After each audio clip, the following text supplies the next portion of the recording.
Every element that sustained prior forms of British and English life is declining or has dipped down. Marriage and the family is in turmoil, and hardly anyone is marrying. Procreation amongst our own group is down. Crime and violence is up by every register.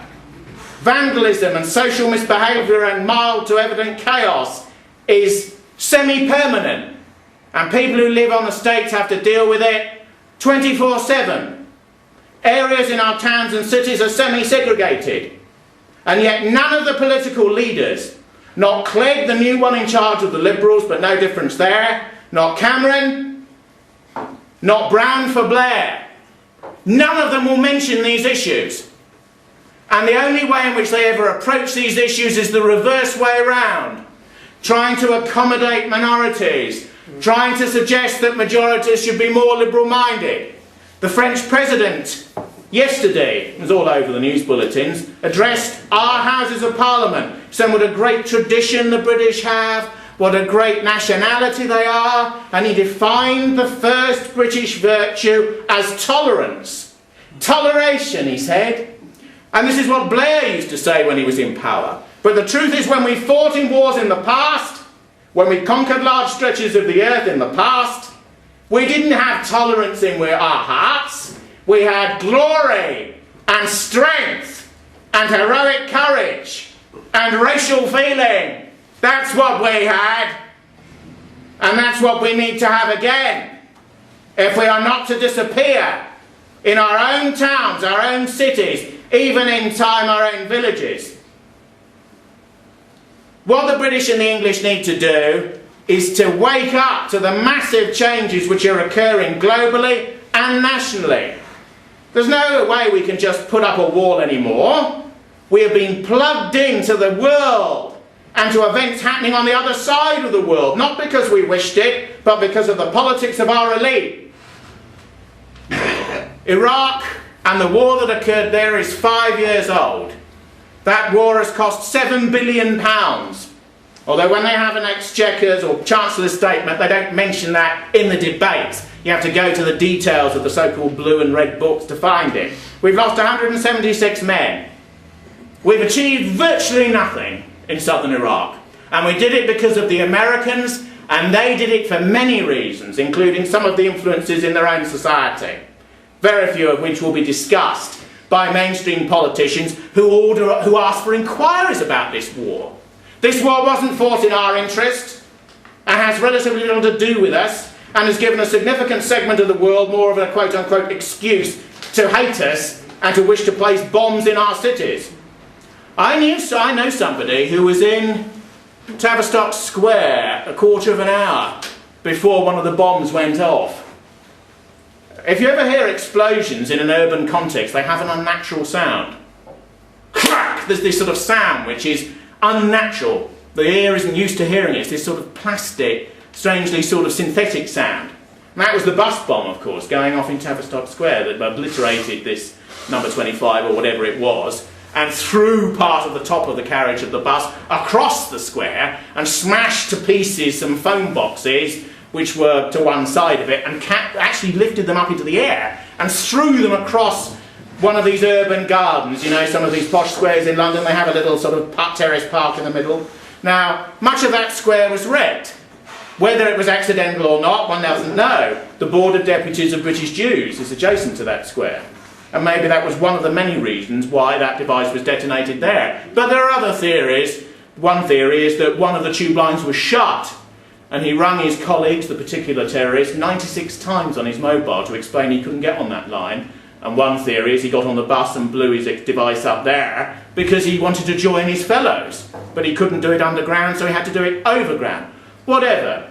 That terrorist incident, 50 dead, 400 maimed, was, in global terms, an amateurish incident done by a small group of lads who got together, primarily in Leeds and with a cutout in Luton, so to do. Al-Qaeda claimed it retrospectively, but deep down, those sorts of small hits are, although they'll claim them on the internet, not really what they want. What they want is enormous explosions, such as the Heathrow conspiracy of about 2 years ago. Planes going into buildings, planes misdirected and flying into nuclear plants, of which Labour wants to build a large number more.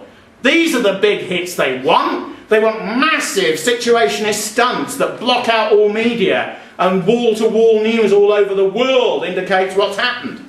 And they want to do this because they see themselves at war with the type of civilization that Bush, Brown, Blair, Sarkozy and others have created. They think of themselves as white, liberal, tolerant, affordable people, open to the world and open to any point of view. That's not how militant Islamic vanguardists see them. They see them as hateful Western imperialists dominating by their secularity, making war on behalf of Israel against them in the Middle East, and they want to hit back, and they want revenge. And liberals have allowed 2 million people who theocratically can't, in any sense, be the odd individual who assimilates, react and adapt to our civilization at all. John Biffin was a Tory MP who supported Enoch Powell's lines on these things and said these people will not assimilate, and in a way, why should they? They have a different civilization to us. But liberal-minded people believe that we're all the same, and that we can all mix in, and that all cultures are interchangeable, and you can have a pot puree, you can have a bit of this, and a bit of that, and a bit of the other. Speaking of which, the Archbishop of Canterbury opened his mouth about these things recently, about 2 to 3 weeks ago now, when, in a sort of elitist audience, talking to fellow professors, because he's an academic, and barristers in the Inns of Temple in the city, he talked about Sharia law, and sort of moving his dog collar up and down, and moving his braces up and down, and this sort of thing, and a well-lunched, he said, what about Sharia law then? What about it? Shouldn't, for small little things, marriage and commercial disputes, and things that don't involve interest and so on, why don't we just allow a small space in our society for this sort of alternative or parallel system of law to be created? Why not? Where's the harm in that? The only people who are against this, he would say, are intolerant people and bigots, the sort of people we don't want to give house room to. These people on the fringes, the moral equivalence of the terrorists, as Cameron calls the British National Party. Now, the Archbishop of Canterbury, who's a bit of a sort of ninny in his own world, not particularly media savvy, got the fright of his life because the whole media, in a rather illiberal firestorm actually, reacted partly to what he hadn't said, partly to what he wanted to say, partly between the gap between what he wanted to say and what he actually said, and partly to what he said. And he retreated under the table for quite a few weeks and was shocked by the response. Even Brown and the other political leaders slapped him around and he went and hid for a while. And he did that because at one level it's amusing, you know, the chap couldn't wait to get the dog collar off and the caftan on, could he? But there's a degree to which, when I heard him make those remarks, I thought to myself, what's really going on there? What's really underneath these remarks? Which one can, at one level, have a bit of fun with. What's he really talking about? And deep down, he's given up. He's given up on his own belief system. I'm not a Christian. I'm a pagan.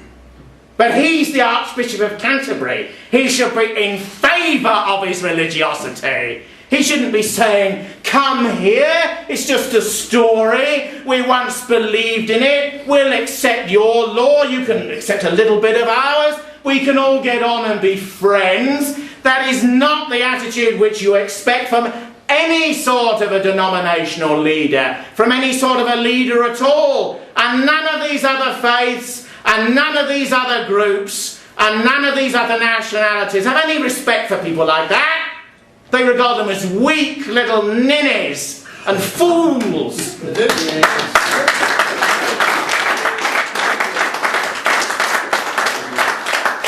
These types of civilizations in some ways have remained partly pre-modern. They respect masculinity and strength. They don't respect a bloke lifting up his beard and saying cut here as quickly as possible. If he was actually a bit more militant, they would actually have a bit of time for him. This is one of the paradoxes. Good. He was actually criticised by Carey, one of his predecessors in the post, if you like. And don't forget that this one's a Blair appointee.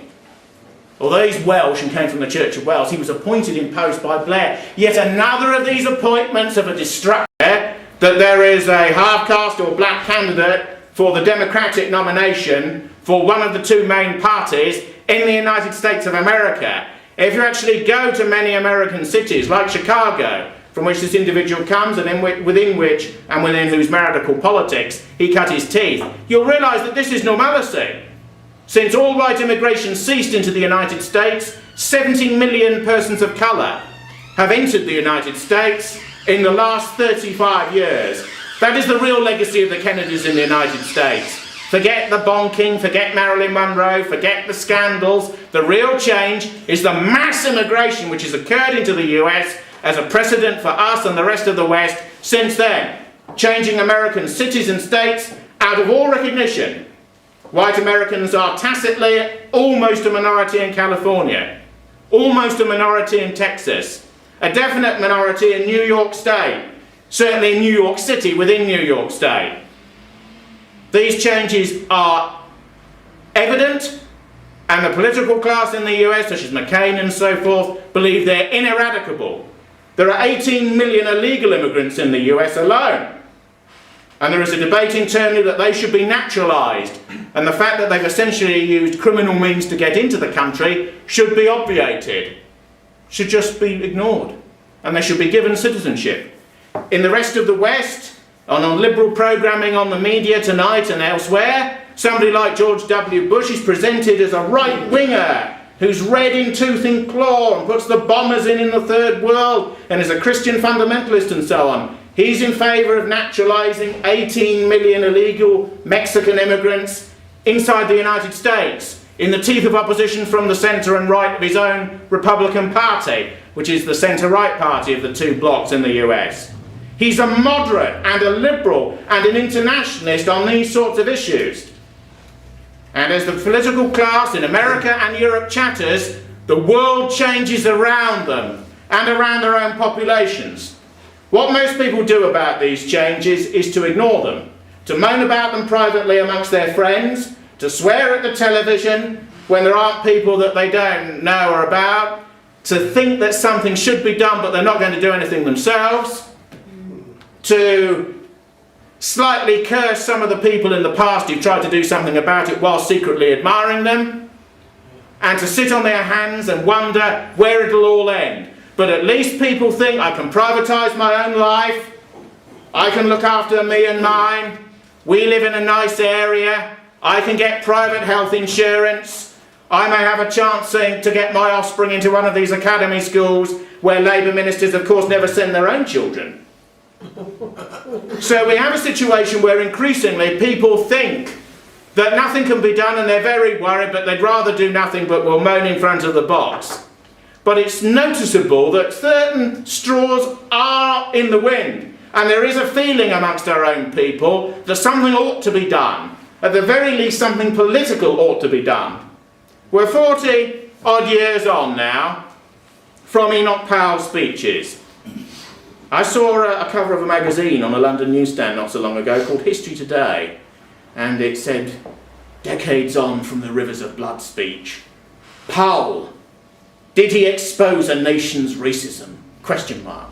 And it wasn't the title and all the politically correct spin and wraparound that interested me, it was the picture of Powell, sort of badly taken colour photograph from the 1960s. It's a Tory rally, and yet you see the strength when Powell is speaking. You sense the power the man had when he was in his prime. After the second of the two Rivers of Blood speech, which was made in Birmingham, the first one was made in Wolverhampton, he had 1 million letters. 1 million letters. And 9 of them were against. People wanted him to become the leader of the Conservative Party at that time, which there was absolutely no chance of, and he was institutionally blocked off. But the interesting thing is he's the only Tory politician, probably in the last 50 years, that has had any support or credibility amongst white working class people. Fact. And interestingly, this is a group the BBC have become rather keen on recently, because there's been a whole series of documentaries called White, about the white working class and their danger and the opportunity, and have we neglected these people, and what do they really think? And they get us an alternative comedian, who I think is called Arthur Smith, with a husky sort of sympathetic Cockney voice to go around and interview old men and say, how has this area changed? Do you like living here? Do you like your new neighbours? And it's very carefully edited and it's spliced, and every other elderly white person on these estates makes a liberal remark, and yet the mass of the population has construed this as right-wing propaganda. When this candidate who won in Essex went out canvassing and leafleting with his team, people said, oh, we saw your propaganda on the news. We saw you on the BBC. And they were talking about this white programme, of course, because the mass of the population filter out all these little intermediate keys and steps that the BBC puts in, the contrary remarks, the ethnic statements, the Labour statements who say these people aren't so bad after all, they're my sort of people, the police chief who says it's not too bad, the liberal whites who've moved out and think it's better in Greater Essex and they're prepared to give everything a go. They filtered all that out, and they've understood that the establishment through the BBC is worried about what a considerable segment of the population who are the core of the Labour vote and the core of Labour's power in cities like Manchester really think.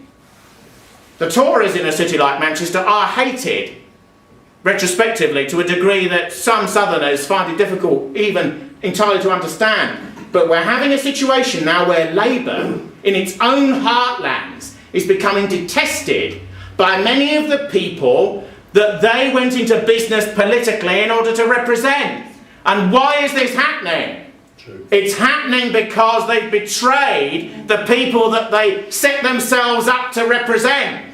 The Tories never said they would do anything for white British people in cities who did manual and other jobs. But Labour said, we're your party, trust us, and we'll care for you, and we'll look after you. And after 100 years of the existence of the Labour Party, and 50-odd years since they formed a mass government in 45, 70 years since they first formed a government in 1924, what have they done? What have they done to areas that our people have had to leave and feel have been decimated in their wake? What have they done? What have they done in relation to our people and where they need to live and the sort of jobs they need to do in order to sustain families? But deep down there's a great disquiet in all of our people about the radical and manifest changes that are happening. They look around them and they think, what's it going to be like in 50 years? In 100 years? In 150 years? Are we to be reduced to a third of the population? To 20% in 180 years' time? What will happen to our culture then? When we have to play the minority game, that if anyone makes the slightest tangential criticism of us, we stick up our hand and say they're incorrect, we want redress and this sort of thing. We have to play all those games in our own country that's ours, now and in the past and into the future. But what people have to do is when elections come around, because Liberals are in love with elections, not in love with referendums because they might be defeated, but they're in love with elections, local, provincial, semi-national within the United Kingdom, European. London elections are coming up soon. I have a vote in London, and I shan't be voting for Ken Livingstone. Ken Livingstone is a radical version of in the capital, admittedly, of everything that's wrong with this society. And yet, hundreds of thousands of white working class people and others in London have voted for him in the 80s and afterwards. I once got in a taxi with a bloke, the ubiquitous London taxi driver and his opinions. And I just listened to him talk. And I said, who are you going to vote for? This was way back in the first year of the elections, when Livingstone was standing against Labour. Do you remember? When Blair said he'll be a disaster for London. The other day, didn't I see Brown and Livingstone embracing on the steps of number 10 Downing Street? And they hated each other and loathed each other for years. And it's been an open secret in new and old Labour. But they embrace, and they're embracing because they're worried. When he stood for the first GLA, Labour activists wouldn't put Livingstone's leaflets out. He used Trotskyist groups in London, Trotskyist groups, to put out these leaflets. Now he's an official Labour candidate. But he's been Mayor of London 12, maybe 16 years, if you add up all that time. And what's he done during that time? He's progressively destroyed London as our capital city. It's become a sink. It's become what it is now. And he said he was going to do it from the very beginning. When asked in the early 80s what his agenda was, he said radical racial equality, radical sexual equality, radical rights for sexual and other minorities. Straight out. No messing. He's not New Labour. He says the opposite of what he means and then even steps back from that. He gives it to you straight, in a way. He was asked about political correctness, and he said, I'm all in favour of it. And they said, well, what about Bar Black Sheep, and what about banning children's nursery rhymes? He said, look, that's garbage invented by the Tory press. I want to impose total means totalitarian, I want to impose totally left-wing views on the citizens of London. This is the bloke from his own mouth, telling you exactly what he intends. Inside the Metropolitan Police, there is a black officers' union, there is an Asian officers' union, there is a Muslim officers' union, and yes there's a homosexual and transsexual officers' union. But there isn't a white officers' union except the General Police Federation, which is said to be overarching and includes ourselves, and therefore it's all right. This is the type of city that he's created. The canteen culture of the Metropolitan Police was once what you saw on the Sweeney when I was a child. Not any longer. Not any longer. You've got progressive policemen who are terrified of doing anything. In city districts that increasingly they're outnumbered in 10 to 1, particularly south of the river. This is what has happened to our capital city under the watch of these sorts of people. And that is why Essex man is voting for the British National Party, because they are the people and they're the descendants of the people who've moved out of our capital. And for our capital, read every other city, including Birmingham. Places like Handsworth are 97%, 98%, 99% in inner Birmingham, non-white. They've all gone. They've gone to King's Standing, they've gone to Perry Bar, they've gone to Erdington, they've got out to these other areas. Why have they gone? Because they don't want to remain. That's why. They've been passively and semi-democratically, ethnically cleansed. That's what's happened. In the amongst Brummagem people in the middle of our country, in the middle of England, they talk about some of these districts in the centre of Birmingham, the centre of Wolverhampton, as the occupied territories. The occupied territories. It's a term Palestinians use, but this is a term that English people are using about their own cities. But something can be done, and what can be done is politics. Nothing will be done in relation to the problems which Enoch Powell identified and that extend well beyond race and immigration, to the family, to law, to disorder, to the indiscipline in our schools, to the fact that a large part of our people are so undereducated now, they know nothing about this country, they know little about its past, they don't even know who they are. And that's why they're fodder for the liberal elite. So in all areas, there needs to be a change.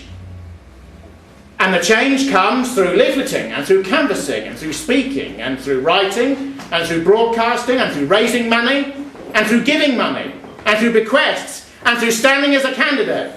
You don't have to go to war anymore, but these are the things you have to do if we are to revive as a people. I met Enoch Powell once, about 4 years before his death. He's still the same, still dapper, still extraordinarily short. He was about 5'4". The television always used to magnify his appearance. He used to stand on a box in a meeting to make himself more powerful, if you like. But he didn't really need to do that. Because as I looked at that cover of History Today, I saw somebody of immense power and vigour who was totally English and totally British and proud to be so. As I am proud to be so, as you are proud to be so. And not only will we be proud again, not only will we be dominant again in our own island and in our own territory and our own nationalities, we can rebuild this society again. We can go forward together again. Britain can be great again. But we have to make it happen ourselves and in our own lives. Even at the level of the individual, when people make liberal remarks to you, you don't need to engage in some great row, but you say, no, I don't agree. What? You're not one of them, are you? You know, you don't agree with what has happened to this country, and I ask you to leaflet, to raise money, to canvass, to vote, increasingly in proportionate elections in cities and beyond, there will be a chance to vote for radical right-wing organisations, not UKIP, to the right of the Tories, bringing forward the mass sentiment of all of our people of any nationality within the United Kingdom that is indigenous, that is proud, that knows what it is and knows what it wants for its children and its grandchildren. I ask you to work for this party, to vote for this party, to raise funds for this party, and to remember that England and Manchester and the northwest of England will go on together with us forever and ever. Thank you very much.